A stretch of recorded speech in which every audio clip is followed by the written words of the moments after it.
Hello everyone, welcome back. Today, I'll guide you through the process of canceling a replacement order on Amazon. It's a straightforward 7-step procedure, so let's get started.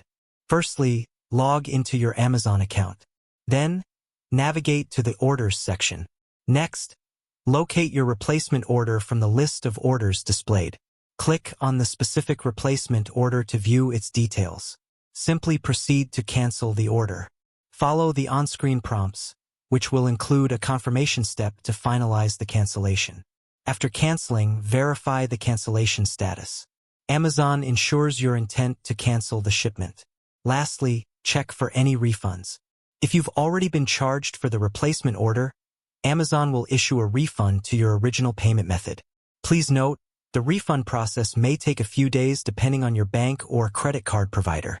It's important to note that canceling a replacement order may depend on factors like the order's status and Amazon's cancellation policy. If you encounter any issues or need further assistance, don't hesitate to contact Amazon's customer service. I hope this guide has been helpful. Thank you for watching.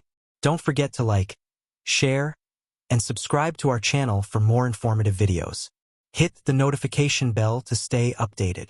This is Josh signing off. See you in the next video.